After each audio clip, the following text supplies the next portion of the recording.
Oh, Hello, welcome to the Men Should Talk podcast. This is Michelle Morris, this is Gareth. and we are going to be talking about illness today. We are. So let's kick off. Let's kick off. Well, one of the things I was thinking about this was that it's a science fiction thing to say, but I think the most dangerous doctor in the world, the most dangerous doctor the world has ever known, is amongst us. And the name of that doctor is Google, Yeah, Dr. Google. So all sorts of people, they think, oh, I've got this, I've got that, I better check. Now, the actual doctor, the average amount of time you will spend with the GP these days is 8 minutes. And I'm if you're totally lucky. optimistic. If you're lucky, if you get an appointment, you get 8 minutes with a doctor. And the chances of you knowing that doctor point to point across the weeks, months, or years is very, very, very small. So what you can rely on, of course, is the box or the laptop or your phone.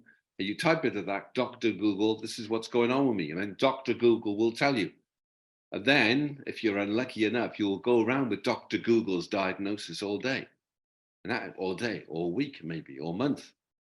So the point, I think, of useful therapy is to go and talk to someone who, in the first instance, has a chance of getting to know you, Mhm. getting a chance to understand you, and as a result of these two things, getting a fair shot of being able to care for you, if you give him or her the chance to do so. Yeah. But Dr. Google is a dangerous starting point because it's a machine. And even the real doctor may diagnose something, and the Oh, diagnosis may seem at the time like a relief or like the answer, but actually, it's how you deal with that. Is the yeah. diagnosis something that is transitory you can get beyond with the right help or the right medical intervention or talking therapy, or is it something life changing? And what does that mean? Whichever way it is, if you get a diagnosis, you need some support with it. You need emotional support with it, and Yeah. to learn to differentiate between wearing a label and choosing it as your identity, or whether it's something that the doctor has been able to pinpoint because of symptoms and that you're able to move beyond. But they don't have the time to have those discussions with you that a therapist could have. Yeah, yeah, you're absolutely right. We talked before about the ways in which people like to stop at a word. So someone will rock up and they say, I've got X. Yeah. How do you know you had X? Oh, I went on Dr. Google. Dr. Google told me I had X. So we'll spend the whole time talking about the ways in which that particular diagnosis determines the way people go about themselves. Mhm. And it's a really injurious thing to be doing in your life, to be living under a diagnosis given to you by a machine. And we push this a little further with the chat GBT. Am I getting that right? Chatbot GBT. Yeah. You got the new software that will answer really, really sophisticated questions with really impressive answers. But this comes out of the ether. This is part of a series of algorithms that have been put together. So that's an even greater remove from an actual human contact. So a diagnosis by a machine created by other machines functioning through other algorithms, etc., gets you further and further and further from what's going on with the person. And as we use in our model, you are body, others, thinking, and emotion. And no chatbot GBT is going to be able to deal with the complexity of you. And as you're Mhm. right, doctors doing their best will not also be able to deal with the complexity of you. They will just give you a diagnosis. Yeah. So it's about, finding a space and a courage to go beyond these definitions and actually talking about what's going on with you and the complexity of it. So if I may, so it is not unusual for someone to come to see me and talk about erectile dysfunction. And they will be, this is usually men, of course, right? Right? So they will come and they will talk about this and they will make it, they will be crushed under the weight of this particular diagnosis. And it is very, very difficult for them to be with it because it harms all the relationships they're seeking to have. They close in on themselves and can become very both introverted and angry. So what we do is we talk through what's actually going on. So what is your relationship to your body? What's actually happening with your body at the moment? And what was going on when this began to start occurring? What's your relationship to other people like? Have you been nurtured as a child or have you been guarded? Has it been difficult for you to find levels of intimacy? We talk about the relationship to your thinking. Are you tortured by thoughts of intimacy? Have you been, going online? Have you been looking at pornography? Have you been trying to find other solutions? Have you been filling your head with thoughts about this? And finally, your emotional life. If you have had a difficult, complicated, highly negotiated emotional life, then erectile dysfunction makes a kind of sense. Mm. It's if we treat the body solely as a machine, then erectile dysfunction is not a huge surprise because we are more than machines. So that's the kind of thing. When someone stops at a definition, we don't want to stop at a phrase. What we want to do is open up the subject, discuss everything else that's going on with them. And at the end of that, we often find through the practice that actually they're okay Yeah. because they get a relief from them thinking and acting under a particular label. And that's what we want to do, offer them a kind of helpful, kind easefulness with themselves. Mhm. I stopped at that point. Do you want to I've got nothing else to say. I'm editing this out. Let's talk about when the medical profession is struggling. As Yeah, a lot of people in my earlier days of therapy, not that long ago, but earlier, come in to see me for chronic pain. Yeah, and the medical profession had given up. Really, there was nothing. I remember having one young girl, chronic stomach pains, was been in hospital. She'd had all sorts of tests, every test going. She had cameras down her throat, everything, and come to see me as a last resort because they basically said there's nothing wrong with you. It's in your mind. And to a large extent, it probably was, So she had this chronic, and it's totally real to her, but nothing, no acute pain, no medical diagnosis could be found.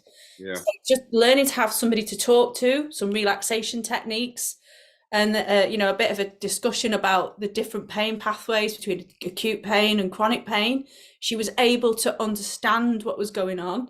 She said we talked a bit. I hadn't done your model then, but we did talk about what had happened to her leading up to this point, the responsibility she felt even as a very young girl, the way she felt like she hadn't been listened to, felt on the outside, and all this sort of thing linked yeah, very much to the experiences she was having. We also talked a lot about exceptions when the problem wasn't there.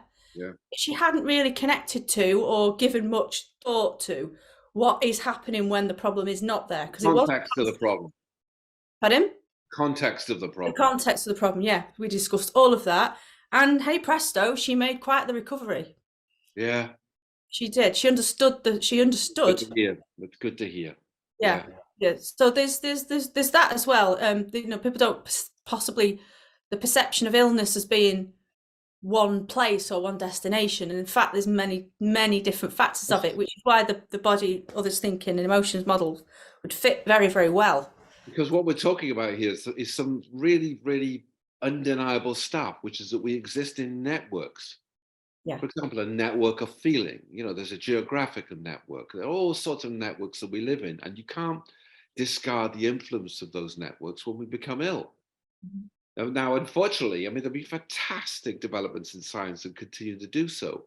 But when you're talking about an individual, time being what it is, they get simplified to their symptoms, and the symptoms are the things that are being dealt with by the doctor. In therapy, ideally, you get to a situation where you open up what's going on with you and you understand that what's going on with you is the product of these multiple connections, all of these systems and processes and pathways you're going through.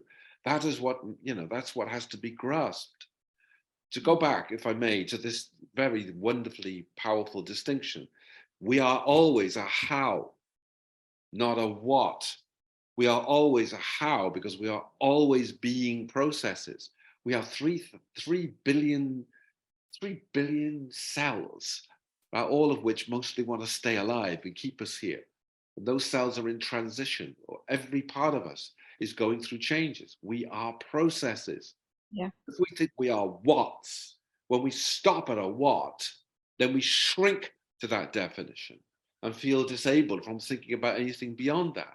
But we are always processes. And to keep in mind the fact that we're processes is actually a wonderfully liberating thing to do.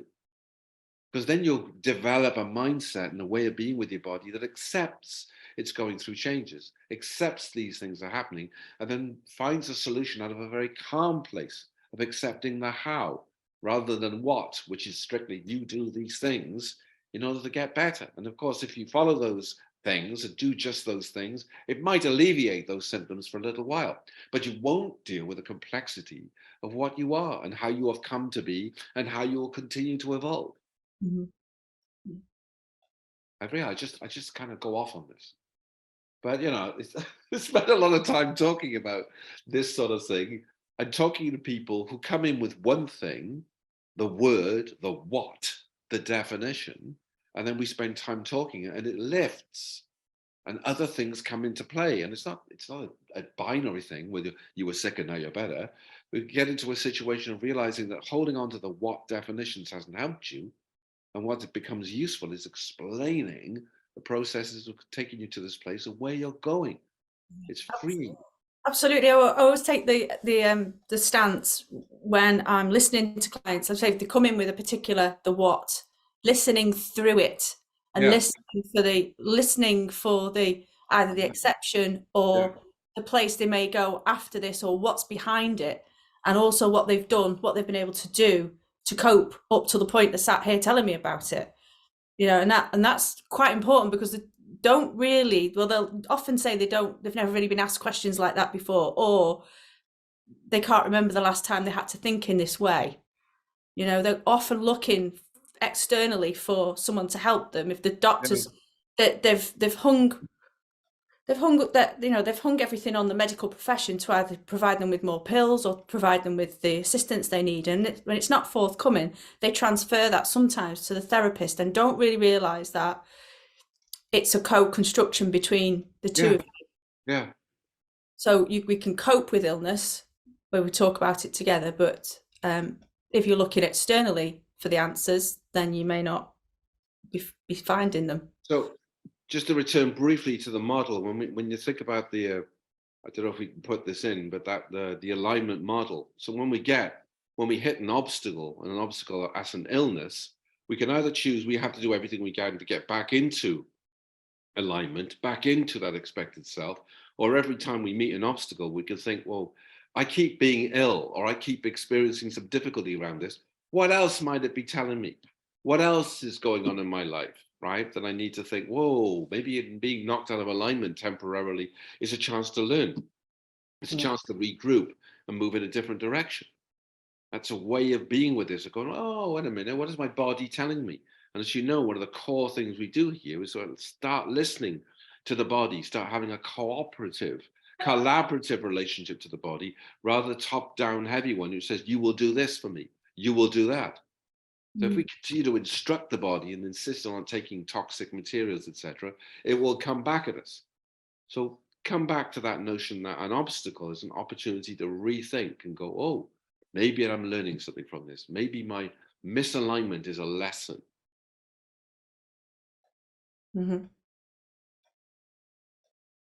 What are the common illnesses that you said erectile dysfunction? Are there any other patterns that you've noticed in clients that come to see you? If that's one thing where you can say, oh, well, there's a group of people who've come with a similar issue. Are there any others that we find are popular symptoms? But this is ostensibly this is a great question, but I find that when I think I've struggled to do that because every individual who comes in is, I guess I'm excuse me, I guess I've been running this model so long that the symptom or what they might come in with is not something I spend a lot of time on, because what I'm much more interested in doing is walking through what's your relationship to your body, Yeah. and what relate others, thinking, and emotion. So I find it really difficult to categorize like that. I mean, well, I guess you could talk about some people feel lonely. Mhm. I think we've addressed this. I'm going to happy to readdress this the rest of my life. But a lot of people come in talking about lonely, and you have to think, well, what does that mean? What does that mean? What is the value of that? When have you been lonely before? What happens to you when you're being lonely? What goes on in your thinking? What goes on with your emotions? And we explore that for each individual. And by working through the model and developing a relationship to their inner lives, then that loneliness can dissipate. Or when it comes, they can see it not as a fault or something that's broken, but it's an opportunity for them to reflect. Mhm. Okay, well, this loneliness either means I've got to start, making more friends to be like everybody else, or this loneliness might be a message to go, well, am I amongst the right people? Is this the right climate for me? Am I doing the right job? Am I in the right place? Yeah. That misalignment, that I guess another way of answering your question, I feel like I'm doing a pause in the edit here, is that people come to therapy because they've been misaligned. Something's going on Yeah. that has disturbed their momentum. The momentum is the thing that moves us all forward. We're all going forward, everything's okay. But then they've hit an obstacle of some type, and suddenly, oh, they've been thrown out of alignment. That's I'm what we're coming. stuck. I just can't get past this, whatever this is. What's this? I mean, I had someone has a cold. Well, we all get colds. It's like, the super common thing. But they've got a cold and it's hanging around. Oh, they've got a cold and they can't understand why they can't get past it. And if you continued, under a heading of illness, if you continue, you think, well, I keep taking Lemsip and day nurse and night nurse and Yeah. I don't know, stuff like that, and they're still not getting past it, it's worth thinking, well, what the hell's going on here? Maybe there are other things to investigate here. Illness isn't just something that can be medically treated, but it's about the whole person. And might I say, and it's too obvious, but I'll say it, the the history of healing, right, in the West, right, has been about the whole person. Yeah. It's only in the last couple of 100 years that we started to think in purely scientific terms about illness. Most people involved in any kind of caring business, it's the whole person. So all you and I are doing is returning to ancient models. That's all we're doing. And we're not in any sense disregarding science, but we're saying science has its place alongside a deeper warmth and appreciation of the whole person. And that's what's in front of us. And getting them to appreciate the moment of misalignment and think, all right, what else is happening? That, I suppose, is the common thing I deal with, is the people are misaligned. Mhm. But that's an opportunity. But in some way, modern day society sort of encourages that and encourages the labels, that illnesses and diagnoses. We won't get too far into it, I suppose, but it suits big pharma. It suits the way that Well, let's not get that on that. it's, Go on for some time on that one. it, But it suits the way of the world, especially in the West these days, for a certain group of people to remain ill. yeah, I mean, I don't know where to start. Let's not start then. yeah, this is a very, very exciting subject to start getting invested in. But I have so much going on with this. But the ways in which various systems read us, diagnose us, and categorize us through various technologies is a rather frightening, forbidding prospect. Mm. So it seems to me more than ever that we have to develop our own resources. We have to get closer to other people, have to develop our own networks, have to develop modes of trust through people to get stronger and healthier. Because these systems are simply instruments which are set up to manage and administer us. They know us as data. We Mhm. have to know each other as warm, caring human beings more than ever. More than ever. Yeah. And on that note, I think it's time to conclude this episode of the Thank you very much. podcast. It's been lovely to talk to you. So I'm Michelle from Men Should Talk. I'm still Gareth at menshouldtalk.com.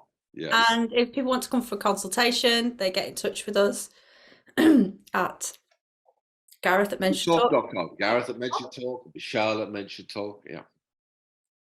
Okay. See you next time. See you then.